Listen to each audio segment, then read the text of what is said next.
Dalam video hari ini, gue bakal nge-spill sebuah rahasia komunikasi yang udah gue pelajarin selama 6 tahun gue belajar komunikasi, yang bakal bikin siapapun yang ketemu sama lo itu jadi suka sama lo, bahkan gak sabar pengen ketemu sama lo. Dan gue bakal nge-spill 3 rahasia ini dalam video kali ini. Yaitu yang pertama adalah hukum amigdala.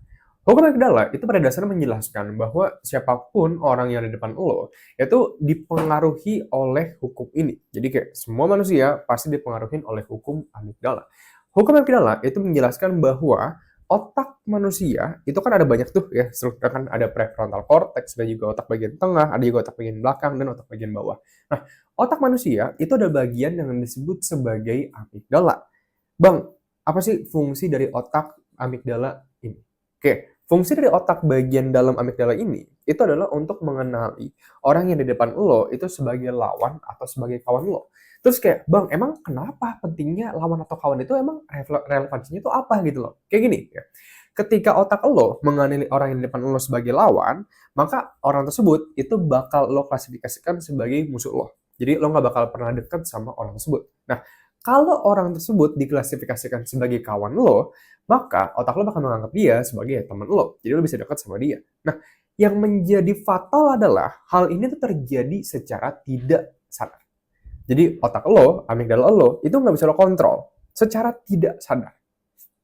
Jadi pas lo ketemu sama orang nih, ada orang baru, oh dia lawan kawan gue ya, oh dia lawan kawan gue ya, ketemu sama bos gue, dia lawan kawan gue ya. Jadi ini proses aktif yang selalu dilakukan oleh otak lo. Terus bang, kalau kayak gitu, emang pentingnya buat gue apa bang? Gini, ketika lo ketemu sama seseorang, dan dia menganggap lo sebagai lawan dia, lo nggak akan pernah deket sama dia. Dan ini berarti segala ide yang lo sampaikan kepada dia, kayak misalnya ide tentang kerjaan, tentang bisnis, tentang hubungan, lo bakal selalu ditolak oleh orang tersebut karena dia menganggap lo sebagai lawan dia. Terus bang, kalau misalnya gue dianggap sebagai temen dia, berarti dia tuh lebih open dong dengan apa yang gue sampaikan. Yes, betul. Terus kalau kayak gitu bang, emang gimana sih metode gue diklasifikasikan sebagai teman atau sebagai lawan dia? Kayak gini, amigdala itu mengenai seseorang sebagai lawan atau kawan berdasarkan tingkat kemiripan. Jadi semakin mirip lo dengan seseorang, maka semakin lo dianggap sebagai teman dia.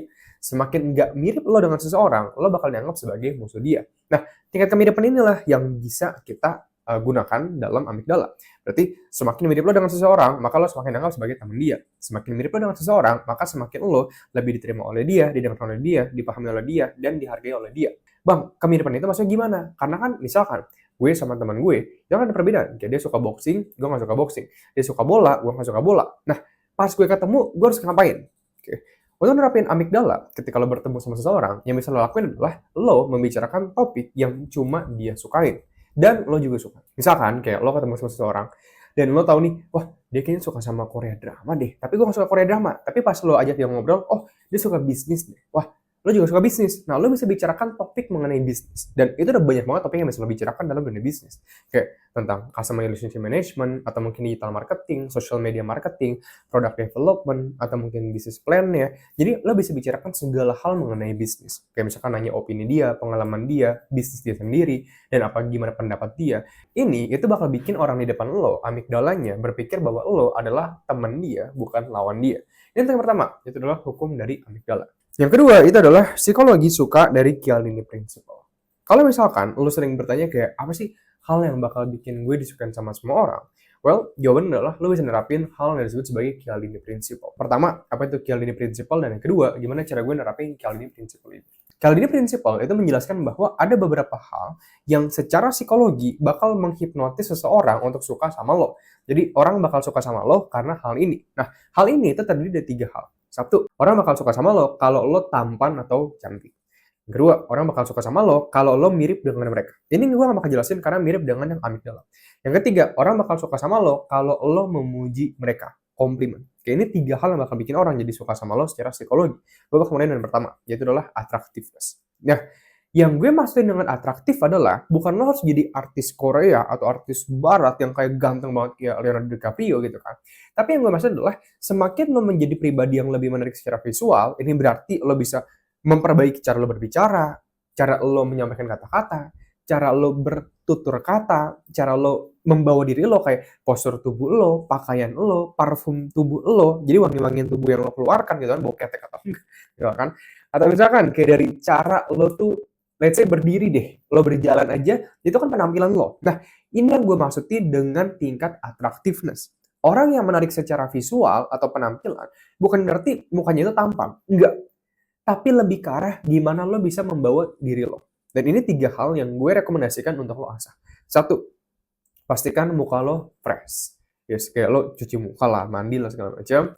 Yang kedua adalah pastikan setiap kali lo keluar, lo pakai parfum dan baju yang memang bikin lo kelihatan pede. Jadi itu bikin lo sendiri pede lah kalau lo pakai baju itu.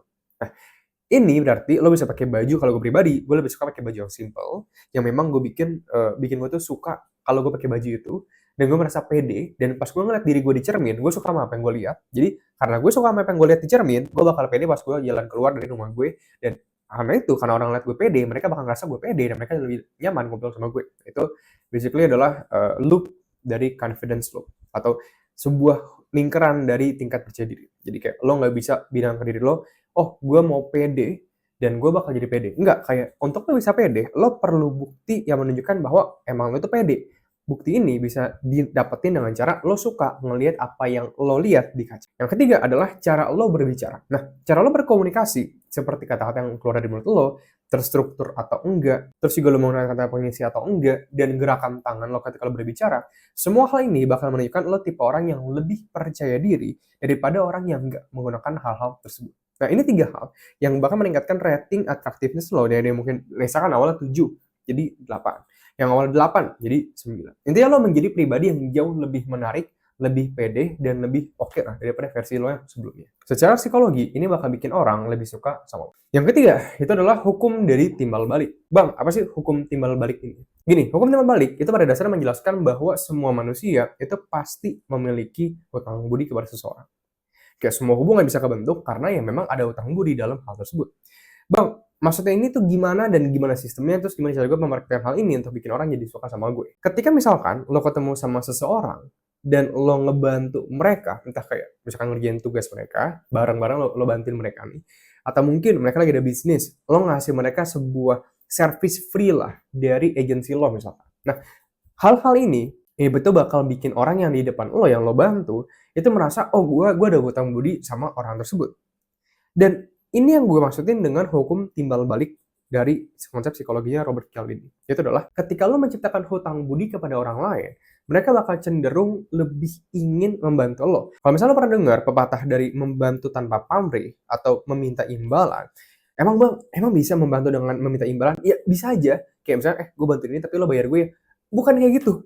Banyak orang yang sering mikir kayak, oh membantu tanpa pamrih ya berarti ya bantuin bawa barang terus kayak minta duit dong. Enggak gitu, tapi lebih ke arah ketika lo ngebantu seseorang, lo nggak boleh mengharapkan imbal balik dalam artian mungkin tahun depan, mungkin 3 tahun lagi.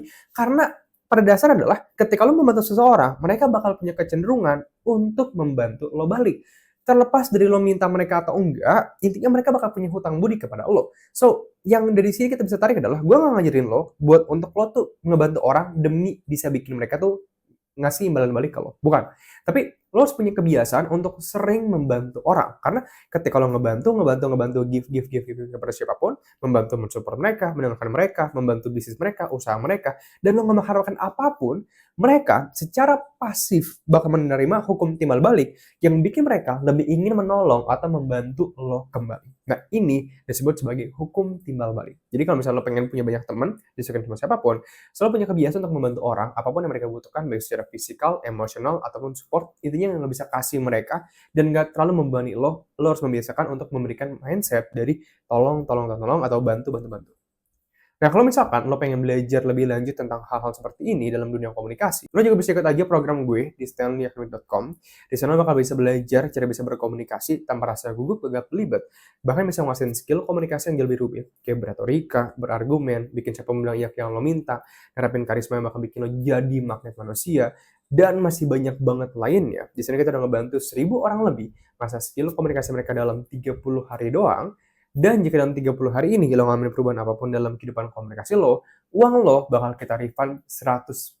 Jadi kalau misalnya lo tertarik pengen join untuk programnya, lo bisa cek aja linknya di pin komentar di bawah. Bye-bye.